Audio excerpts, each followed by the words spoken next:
I've been saving this story for a special occasion, and today I received some awesome news that would definitely apply. The man that stalked me for over 2 years has just been denied parole, and I couldn't be happier. What follows is a very condensed version of the hell he put me through during those years. My marriage had recently fallen apart after 4 years, and I moved to a new town to make a fresh start. I quickly found a job tending bar at one of the many dive bars around town. The customer pool covered a wide range of folks. Everything from college students to bikers filled the rosters of regulars. Within my first month, I'd made friends with a very nice couple. They ran an area horse rescue service from their ranch. I had mentioned a desire to learn how to ride a horse, and the wife offered her services. We got along well and sometimes spent girls' nights out hopping bar to bar, flirting with men. On an especially wild night, she introduced me to an ex-employee of hers. He and I spent the night together, and that was where it should have ended. I was able to easily move on with my life, but he would not be. 3 times in the following weeks, I received roses from a secret admirer. What was at first a romantic gesture would soon turn horribly sour when I was contacted by my admirer. After being asked if I had gotten my roses and telling him yes, he informed me that since he'd spent so much money on flowers for me, I was expected to repay him. I was shocked when he said this. I had initially been a little wooed by the flowers. If he'd asked nicely, he may have gotten a date out of it. What happened during the course of that date could have went anywhere, but the fact that he expected intimacy because he'd spent money on me, like I was some sort of streetwalker, made me disgusted. I didn't hesitate to tell him so. His opinion was that I was a tease and had been leading him on. However, considering I'd not seen or spoken to him in weeks, I still don't see how he got that idea. Once I told him to F off and hung up the phone. I never expected to hear from him again, but I was terribly wrong. A week or 2 later, I was out on a girls' night with my friend and we ran into him. He was drunk as a skunk and must have thought I'd forgotten what he'd said to me. I hadn't, of course, and told him off to his face.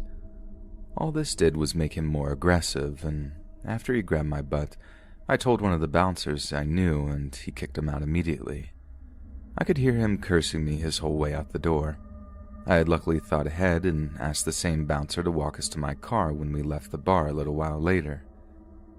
I had been suspicious that he may have been waiting for us when we left, and it turned out to be right. As we approached my car, I saw him waiting for me. My bouncer friend knocked him around some, and this gave us enough time to get away. My friend told me later on that night why her and her husband had to fire him. Apparently he would show up to work drunk sometimes and come on to her and give her husband an attitude. Once he'd done this the 3rd time, they had had enough and cut him loose. Now all the trouble I was having seemed to make a lot more sense. As we moved forward through the next year, I had several encounters with him around town. One particular rough instance was when he showed up at my house slobbering drunk and crying for me to take him back. I tried to explain to him that we had never been together in the first place. No one I know would think of a one-night stand as a relationship, but he must have. I had to call the cops to get him to leave, but I had no idea it would get much worse. I had been doing my best to avoid running into him, and I know for sure it had to have been almost 2 months since I'd seen or heard from him. My new boyfriend and I had about 6 months together, and we were hanging around my place watching TV or something. We'd been out to dinner earlier that night and had only been back about an hour when a loud banging started at the front door. It only took a few bangs before it flew open, taking the frame with it. We'd both been caught off guard and were standing in the open like dummies when the culprit entered the house. It was my stalker, and he was drunk, but he was also armed with a pistol. The moment he saw my boyfriend, he started shooting. My boyfriend knew it was coming and had began running when he was hit by the first shot. I'm not sure what had happened after that first shot because I started running too. By the time I made it to the bathroom and locked the door, I'd counted at least 3 more shots. Since I was almost positive that my boyfriend was dead, I was going to do my best to survive. Just by chance, I had my phone in my back pocket. I was dialing 911 even before I locked the door. Even while I was speaking to the operator, I could hear him yelling curses at me in a slurred voice. I figured he'd started shooting through the door any second, so I laid down in the bathtub, making myself as flat as possible. I can't remember exactly what she was saying to me when the shots began. I was so terrified by this point, I couldn't help but scream. The shooting seemed to go on forever before it stopped. It couldn't have been more than another 30 seconds before I finally heard the policeman yelling at him to drop his gun. Honestly, I wish he hadn't, but he must have had a small shred of sense left. It wasn't much longer until an officer knocked on the door and told me I could come out. The paramedics were already working on my boyfriend. Miraculously, he wasn't just still alive, but he was conscious and talking to them. It looked like the dumb SOB was so drunk he missed all of his vital organs, only managing to hit him twice. They had already taken him away before I exited the bathroom, and I didn't see him again until the trial. It wasn't a long procedure. Once I testified, his lawyer stopped the trial and announced he was going to take the plea deal he was being offered. He'd had several prior offenses, so the 10 to 25-year sentence was getting off light. My boyfriend and I celebrated the good news by getting married, and we've been together for 12 years this May. Since his first parole hearing has went so well, and we shouldn't have to worry about him getting out for another 2 or so years, I think we're taking an extended vacation to celebrate this time. Wish us luck for the future.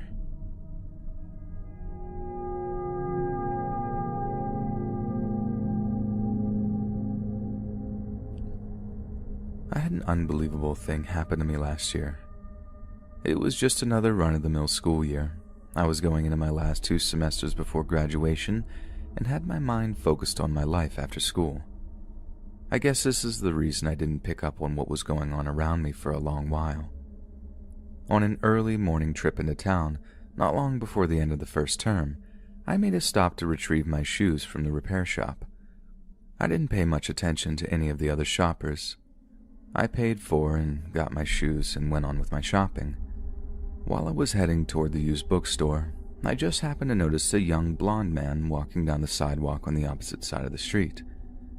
I wasn't sure why he caught my attention, but there was something about him that seemed familiar. Shaking the idea from my mind, I continued on my journey. The selection at the store was lacking, so after browsing a couple of minutes, I headed back to campus. Strangely, I noticed the blonde man standing outside a gas station drinking a soda. What was most likely a coincidence, just another human going about their daily life, made a mark on my mind. Once more, I laughed off my odd feelings and headed home. My house was a small 2-bedroom home nestled across from the school. It was in no way odd to see the same students coming and going from class every day. It was, however, more than odd to see the blonde man sitting on the steps of the school that same afternoon. I had been back from my errands several hours and just happened to glance out of my living room window when I noticed him.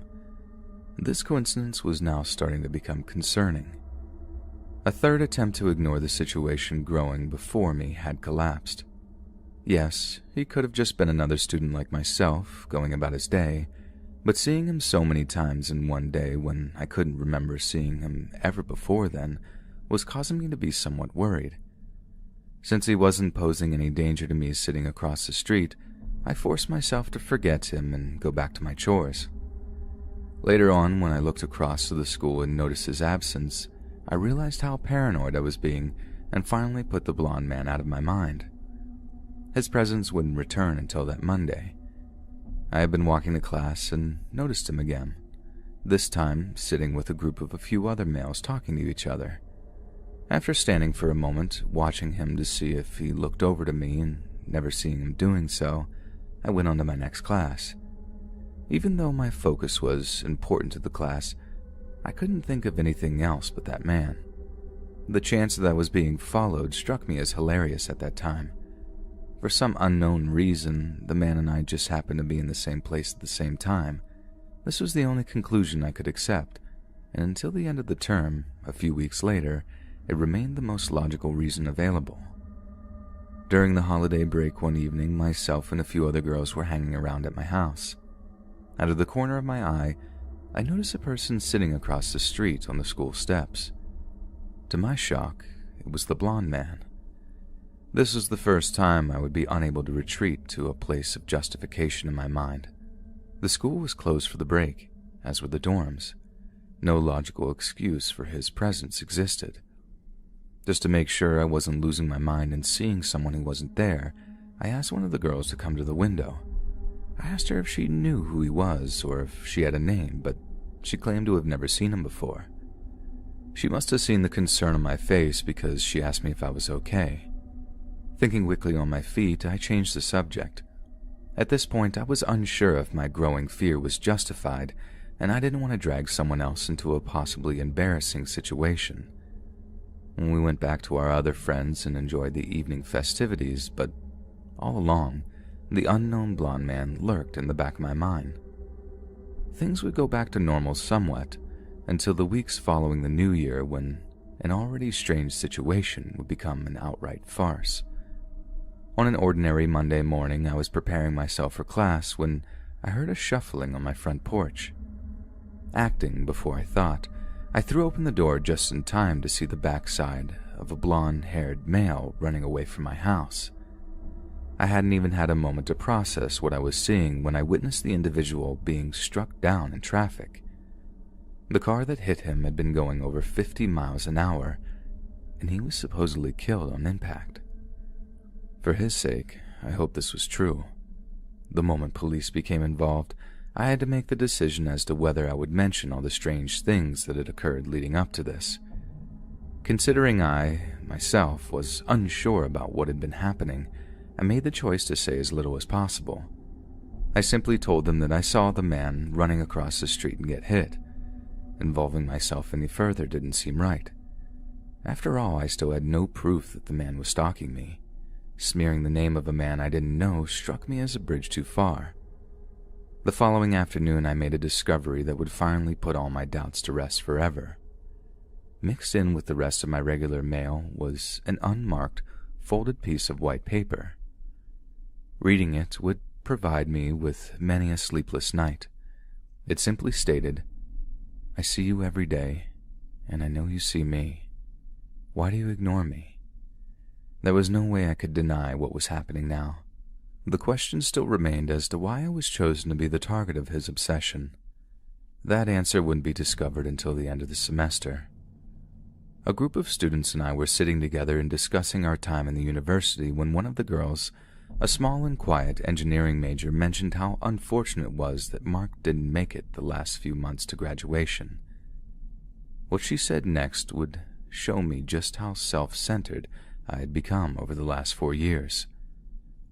"I don't know if you knew it, Lindsay, but he had a major crush on you. You were all he talked about. Isn't it so crazy that the place he was hit wasn't 25 yards from your house?" I felt like I'd been hit by a truck myself and was unable to speak at first. "Yeah, that's crazy. Life is strange like that." I felt like I'd been hit by a truck and was unable to speak at first. "Yeah, that's crazy. Life is strange like that." This was all I could think to say. Having all this information dumped on my lap so quickly had left me dumbfounded. I excused myself from the group and ran full speed back to my house, locking the door behind me. Her words had brought back a flood of memories I wasn't aware of even existed. I had, in fact, known the blonde man. He had been in my very first class at the university and been a very kind and friendly person towards me. He had helped me a lot with classwork. However, once I had made it into my sorority, my entire group of friends, including the boys I spoke to and dated, changed drastically. When the class was over, I moved on and left him in the past. We most likely hadn't spoken since my freshman year. While I'm not sure if my gradual indifferent behavior toward him caused an innocent crush to degrade into a helpless obsession, or a kind and loving young man was simply attempting to reconnect with a former friend, I've become well aware of how easy it can be to move forward in life and leave those most important to you behind. Not just in life, but also memory.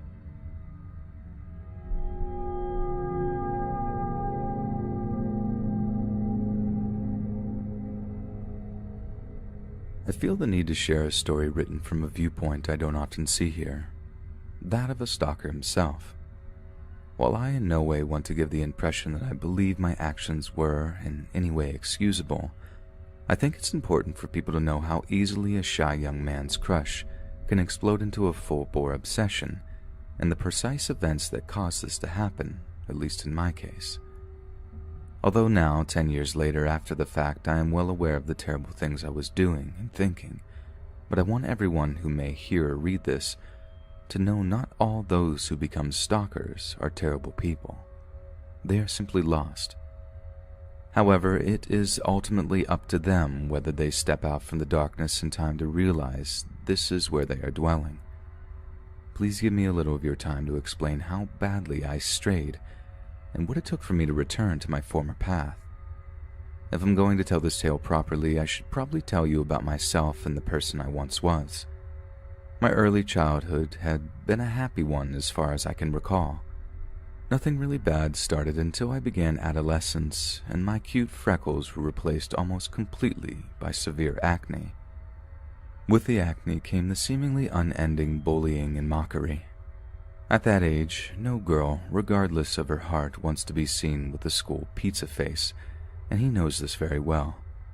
The treatment I would receive for many years following caused me to become a far more introverted and angry young man, where I was once a shy but kind child. My only option at the time appeared to be keeping my head down and trying to make it through each day. Unfortunately, this was rarely the way things panned out. Any kid who was bullied as badly as I was could tell you this is often the way their day-to-day life was. It would turn out that as I entered my first year of college, no matter how bitter and jaded I had become, my heart made a choice my mind certainly never would have. I want to stress that although my years at the university were far less offensive, the damage to my self-esteem had already been done. Despite this, I met a girl that stole my heart right away. The iciness of her light blue eyes and smooth porcelain skin were of a beauty I had never beheld, and still have not to this day. We had 2 classes together that first year, and I didn't learn a thing. Every bit of focus was on her, and before long, she became involved in every thought of my day, and often even in my sleep. I would spend my free time beating myself up, telling myself that even if she treated me nicely, she would never want to be with me. My fears were made fact when I finally summoned up the courage to ask her on a date. There was a dance being held for freshmen, and I had overheard her saying she hadn't been asked to accompany anyone yet. Some foolish notion I had conjured up told me that this was my chance to be with her. The next day between classes, I caught up to her and popped the question. The way in which she shot me down hurt me far more than I expected. At that time, she was walking with a couple of other girls. Their laughing at my question cut me deeply, and when she suggested I ask someone else, and that she would rather just be friends, well, I'll just say that her words cut me deeply. That night, as I sat in the dark in my dorm room, I cried and cursed myself for being so foolish, and cursed her even more. Now that I think back on that night, it was where my obsession with her morphed from what I believed to be love into the early phases of hate. No matter how much I would tell myself that I hated her for what she had done, I knew I still would do anything to be with her, if even just for a moment. From that night on and for a long time after, I would rant to any one of my few friends that would listen about how evil and bad females were, while at the same time, I would follow her around, obsessing about how beautiful she was any time they weren't around. The hypocrisy of what I was doing wasn't lost on me. However, I had already allowed my emotions to drive my actions. Soon, just looking upon her wasn't enough, and I'd taken a step in a very scary direction. One afternoon, I found myself alone in her dorm room. I'd managed to sneak in while everyone was gone to class, and because I'd made myself well versed in her and her roommates' coming and goings, I knew I had a good hour to myself. For several minutes, I simply sat on her bed, taking in her surroundings and inhaling her wonderful scent on her sheets. Then I moved on to her drawers, pulling each one out in turn and burying my face in the clothing. Time flew by, and when my time was up, I quietly slipped out unseen. A few weeks after that, I took things even further and snuck in while she slept. The sick feeling of nervousness sat heavily in the pit of my stomach as the excitement of it all caused my heart to pound. I sat carefully onto her roommate's bed, who was out that night, and stared at her beautiful body. Her sleep was fitful, and the covers exposed her smooth, soft legs and backside. When I saw this, my heart pounded faster and faster. Terrible thoughts raced through my mind, but I grabbed control of myself and fled from the room before I leapt onto her. I quickly found myself becoming terrified of what I may do to her if I was alone with her again. Many days of battling the monster growing inside me forced to make an important decision that would affect my future. One early morning, I forced myself to go to the college mental health clinic and confess what I had been doing. At least twice I began to turn the doorknob and then stopped. The third time, I succeeded. For the next year or more, I would first attend an inpatient facility and then continue to see a shrink once a week. It took quite a while, but with a combination of time, separation, and counseling, I was able to learn how to deal with my insecurities and obsessions. 10 years have passed since that early morning, and I'm proud of how far I've made it. Obviously, I never returned to the college, and that night in her room was the last time I saw her. While I may still at times find myself thinking back to that time, I no longer feel any draw to her. I'm not sure if she ever knew the danger she was in, but I hope she's doing well and is happy. I've bounced from job to job for some time until I was lucky enough to befriend a man that gave me a job doing IT at a small company. Come this September, I'll be there 6 years, and I'm doing very well. As a matter of fact, I was even able to meet a girl the normal way and get married. We're awaiting the arrival of our first child in the new year, and I couldn't be any happier. Looking back at the time and recounting such a terrible period here, I was, at first, unaware of exactly why I was sharing it with you and your listeners. Now that I've had some time to dwell upon it, I guess my goal is twofold. First, I want to give everyone present an idea of how someone can become an obsessed stalker, at least in my case, and how easy it is. Secondly, and most importantly, I want anyone who's reading or hearing this to know that you don't have to listen to what your obsessive mind is telling you. You can prevent yourself from doing something unspeakable and going past an unreturnable line.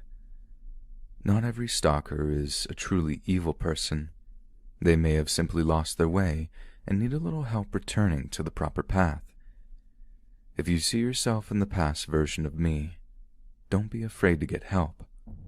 All you have to do is ask.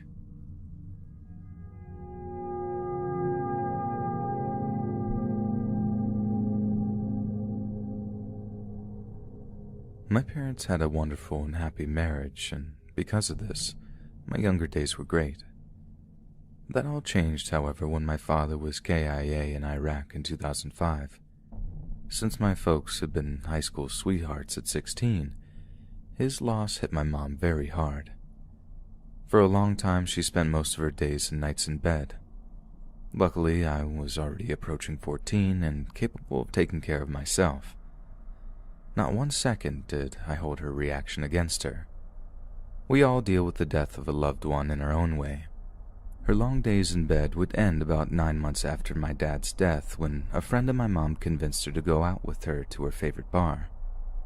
That day would lead to a long, hard road in which she would almost lose her life, and both of our lives would be forever altered. Within a week, my mom would bring home her first boyfriend. He would become the first of many men she would pair with large amounts of alcohol in a vain attempt to kill the pain of my dad's loss. Over time, her personality would change drastically. She became far harder, and I can't think of one time in which I remember her smiling. Then the day I feared would come arrived. My mom moved in one of the boyfriends. Daryl was a lowlife that worked days at a motorcycle repair place and spent his nights drinking as much as possible. For whatever reason, Mom thought he'd be great marrying material. I guess alcohol does destroy brain cells, just like they say. Anyhow, they got hitched a few months after he moved in, and that's about the time everything started to fall apart. Daryl would show his true self within a week of the marriage. He and Mom stumbled in one night from some bar and began arguing. She said something that made him mad, and he backhanded her across the face. Rather than destroy him that second, she would apologize to him after sobering up the next morning. This was just the reaction he must have been hoping for. The abuse would escalate from that point, and it became normal to see Mom with a black eye or split lip. Despite my begging, she wouldn't get rid of him. I heard the same excuses over and over. He's only mean when he's drunk, and I push him too far when I am. In the end, it's my fault. I eventually gave up and began focusing on saving enough money to get out of the house. Luckily, Daryl ignored me for the most part. He'd said many times that he'd had no interest in being a parent to me, and that was just the way I liked it. Ultimately, the logical result occurred the year after I'd moved out. Daryl and Mom had one of their usual arguments, and this time, he almost took it too far. I would get a call one day at work from the hospital saying my mom had been in a terrible accident. Only when I got there did I find out it was far from an accident. Daryl had beaten Mom so badly that she had died once in the ambulance. A noise complaint from the neighbors was the only thing that saved her. That incident was the one that finally got her to leave him, and with Daryl out of the picture, I moved back in with Mom to help her with the bills.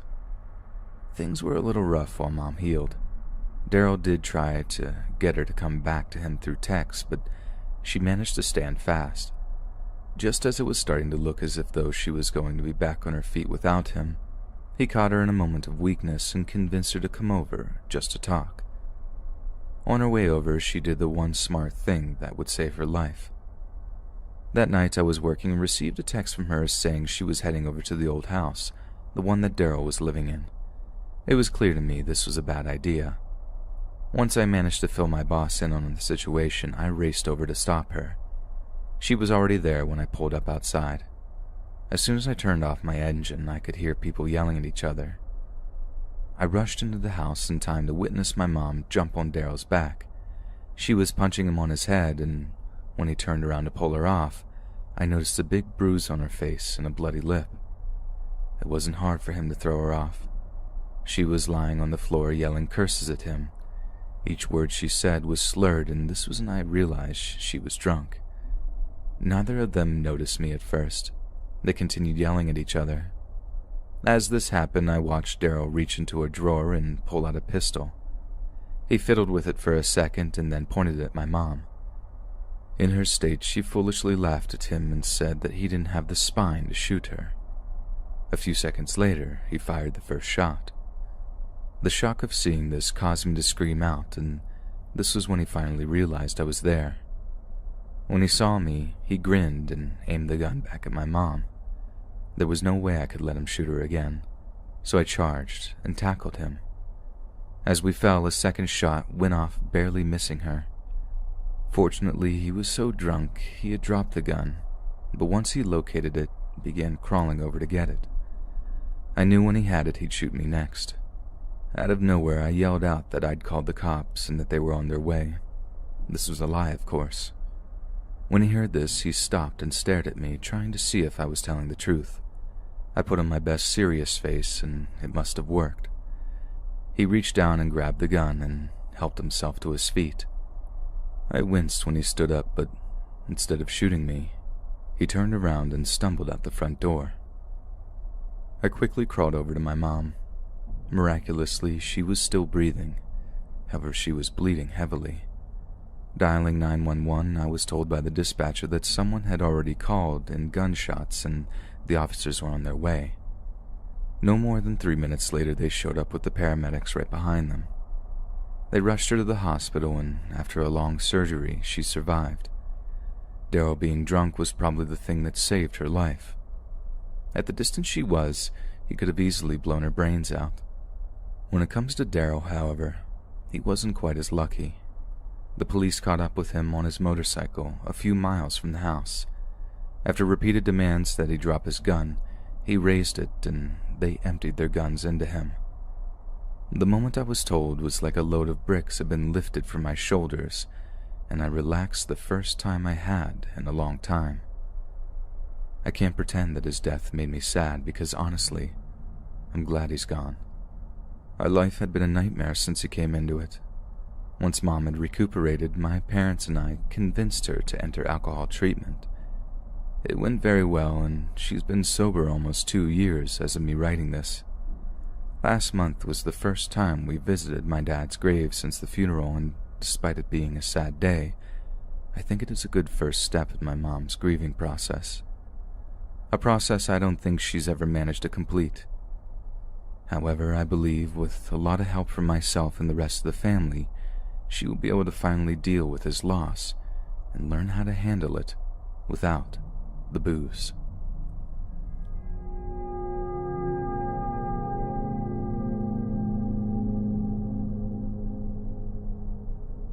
I'm a 21-year-old female, and at the time of the story I was 19 and had just started a new job at a Greek restaurant in my town.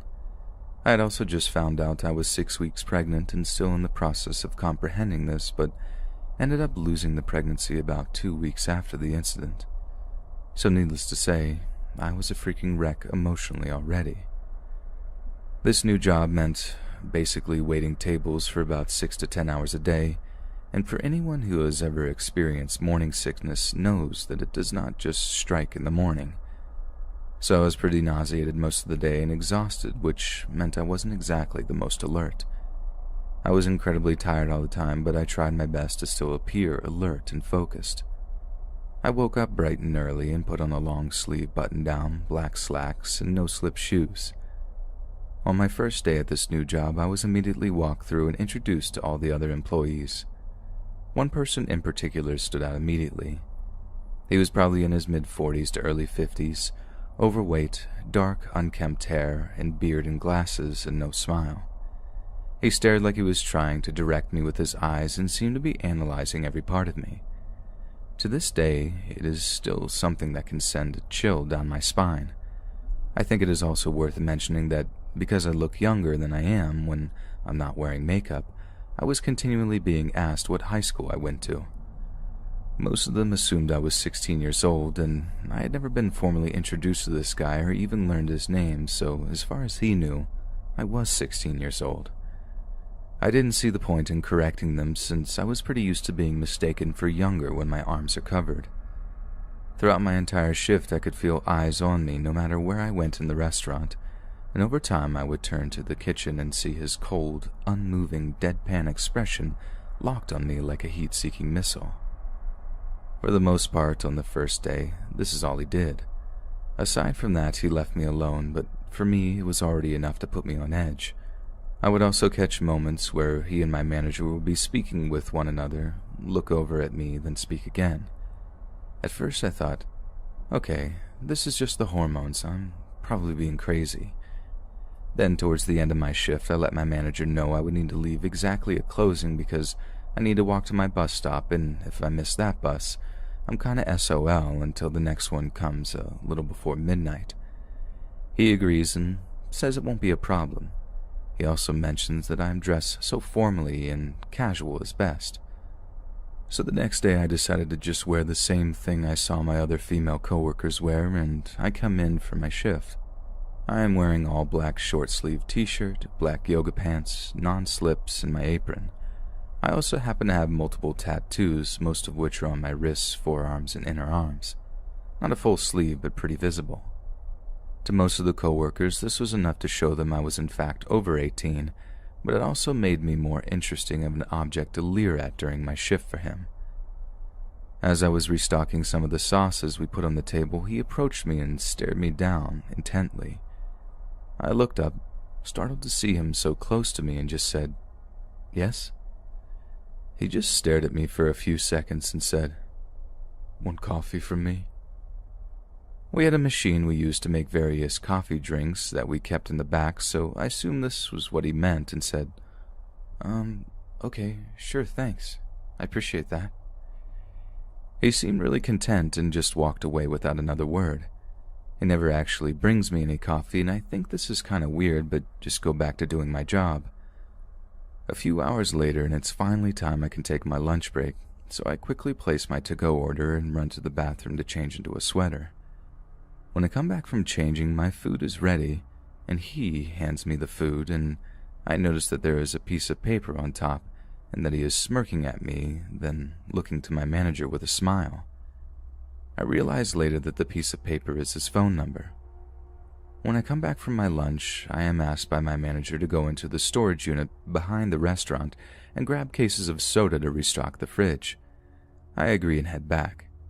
This storage unit was basically a metal shipping carrier that was in the parking lot behind the restaurant. There was one big heavy metal door to get in and no light on the inside.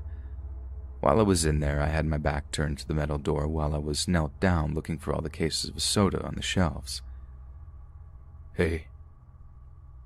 My heart nearly stops, and I let out a sharp squeak of terror and quickly turn around to see him. I chuckle half-heartedly to try and make it seem like I wasn't on the verge of passing out and just quickly ask, "Am I in your way?" Silence. I slowly stand up and brace my back against the wall of the shipping container, slowly realizing that I may not be in the safest position right now. "You never texted me." He slowly starts to move towards me, and I half cry, half shout, I have a boyfriend." Dead silence again. He simply slams his fist into the shipping carrier door and walks out without a word. His shift ended 1 hour later. Mine was set to end in another 5 hours. He seemed to have left, and I got through the rest of my shift almost completely without incident. I noticed the car in the parking lot of the restaurant going out through the entrance and think, how stupid, why would they go that way? The car goes towards the intersection and U-turns to be driving the same way I'm walking. At this point, it's about 10:30 p.m. I had just finished closing up and began walking towards my bus stop, only about a mile away at the train station. As I am walking, I stay on the phone with my godmother and walk along to the train station. As I reach my stop, I realize that there is a car that keeps circling. I had noticed it while I was walking from my job, but thought that it must just be because I was on a straight road for so long. And when I notice the lift badge on it, I assume it's just someone looking for their passenger. I know that it can be dangerous waiting at night by myself, since the trains had already stopped running that night, and I had another 30 or so minutes before my bus would arrive. I keep pepper spray and a small switchblade as well as a whistle in my backpack for this exact reason. I place my backpack down next to me on the bench and pop in one of my earbuds so I can have my playlist queued up and ready to go when the bus arrives. 15 more minutes go by and I see the car circle again. Another 10 minutes and it pulls up directly in front of me. I take out my earbud to preemptively say, "I'm not your passenger, sorry." The window on the car rolls down and I see him. "Get in," he demands quickly. I'm dumbfounded and freeze. No thank you, my bus will be here soon." He smiles eerily. "Don't you see who it is? You know me. Get in." I tense up. "No, I really don't want to. Please leave me alone." My voice is shaking and breaking on every word. I reach slowly for my backpack and freeze. "Get in the car." I feel my entire body lock up and I want to scream, but nothing comes out. I hear his door unlock and I start to panic, thinking this is going to end very badly for me. My bus pulls in and I see the driver door of his car slam shut and peels off down the road in a hurry. I run onto the bus and quickly take the closest seat to the driver I possibly could. As soon as I get through the door of my room and see my boyfriend, I burst into tears and sob. I was shaking the entire bus ride with the realization that he had followed me in his car for a mile to the bus stop, and then circled and waited until I was completely alone. I felt so ashamed that I had all the tools I believed I needed to keep myself safe, and I had froze. I went to the police the next day and was told that even though they agreed it was extremely concerning, and he could escalate further, that they couldn't do anything until he flat out stated he intends to hurt me or stalk me for at least 48 hours. I was completely devastated but also determined to stay away from him in that place. I quit over text the next day because I was not about to go in person.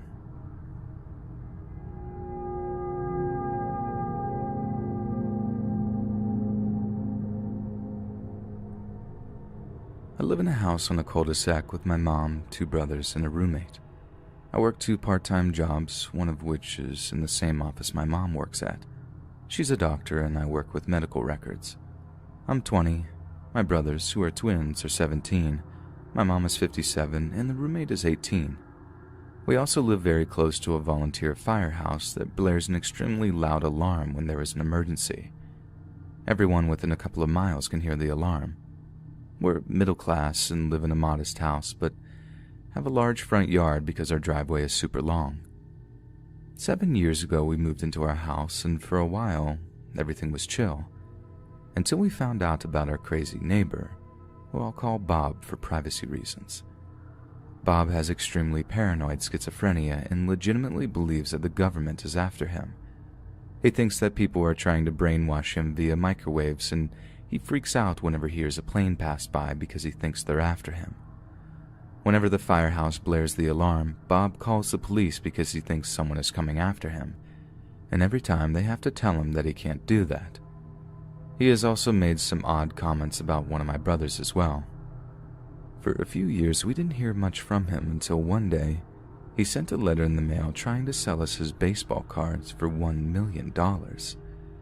Apparently he sent the same letter to everyone else in the cul-de-sac. Everyone discarded the letters. All our neighbors are aware of Bob. They thought he was just a little crazy, but mainly harmless. We thought so too. We were wrong. Last winter we began to find mysterious footprints in the snow. It was a human's footprints across the front yard of the house.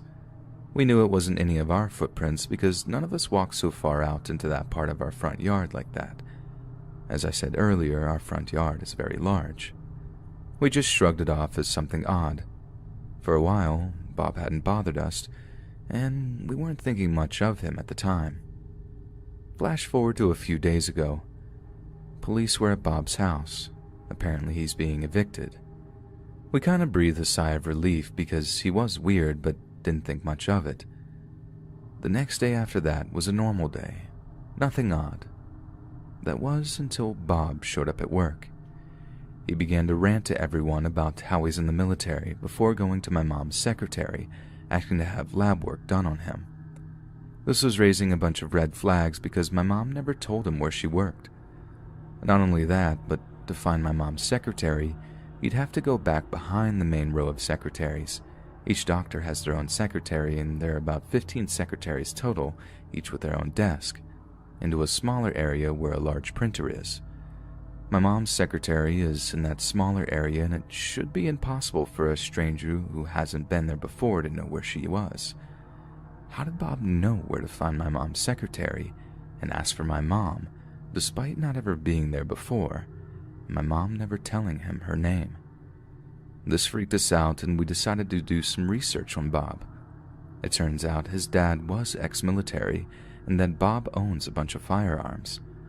Bob's shady behavior towards my mom and showing up at our work could only mean one thing. This man is stalking us, and he is dangerous. At the very least, we have begun to suspect that he has been going through our mail. It was also likely that it was his footprints that were in the snow of our yard last winter. My mom got a peace order, it's kind of like a restraining order, rather quickly, and then notified all the other neighbors about what happened. We thought maybe things would die down now, but nope. Today he was in the parking lot of work, staring blankly at one of the secretaries. She said he was sweating and looked a little off. He didn't stop staring at her. He asked about my mom again. Everyone in the family is on edge. He has guns, has been stalking my mom at work, and is being evicted. He doesn't have much to lose if he did some dangerous stuff to us. We notify the police and are making sure to lock the doors and install security cameras so that we can see if he comes onto the property again. No one is allowed home alone until the craziness stops, and until we know for a fact that we'll be safe.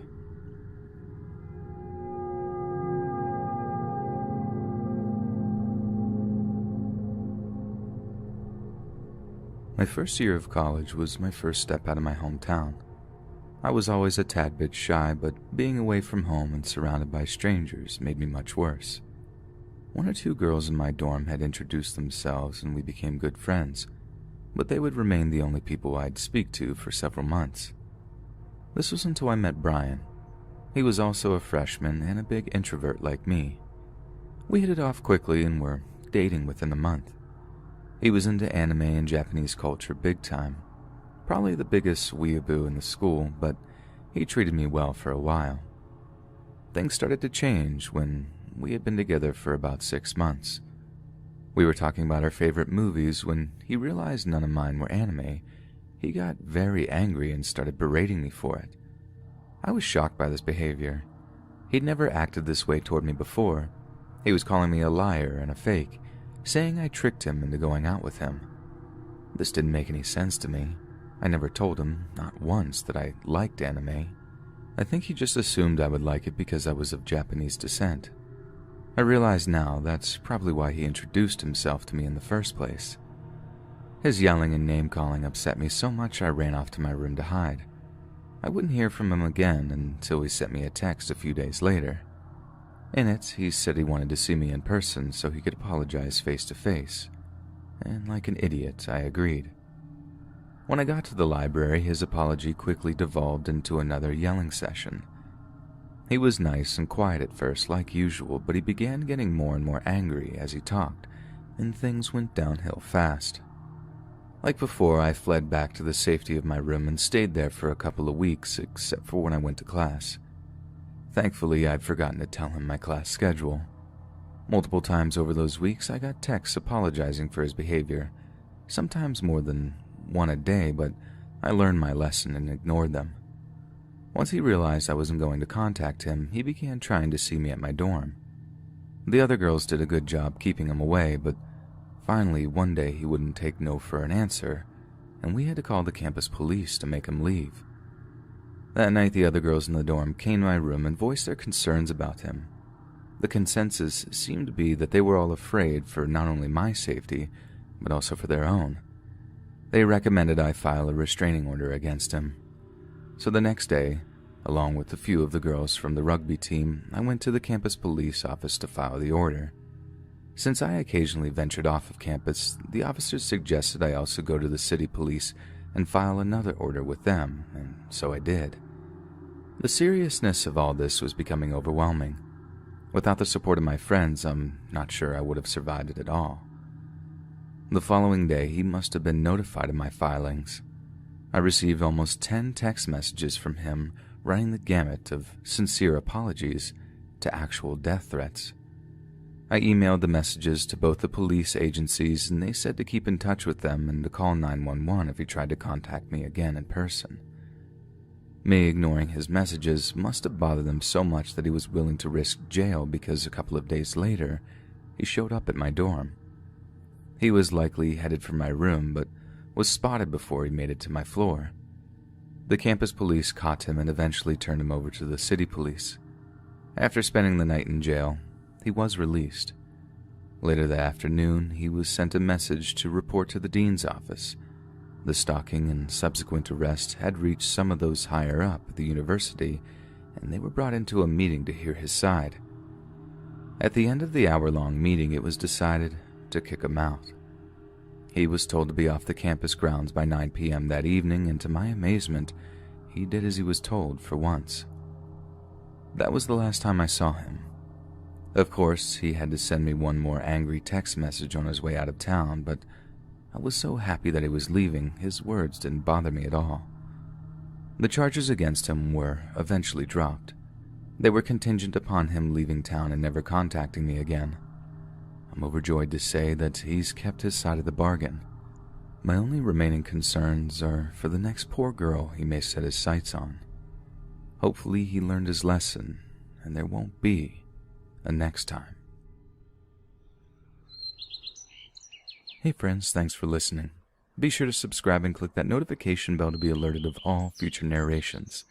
If you got a story, be sure to submit them to my subreddit, Let's Read Official, and give and receive feedback from the community, and maybe even hear your story featured on the next video. And join my Discord to interact with me and other listeners directly. And if you want to support me even more, grab early access to all future narrations for just $1 a month on Patreon, and maybe even pick up some Let's Read merch on Spreadshirt. And check out the Let's Read podcast, where you can hear all these stories in long compilation form and save huge on data, located anywhere you listen to podcasts. Links in the bio. Thanks so much, friends, and I'll see you again soon.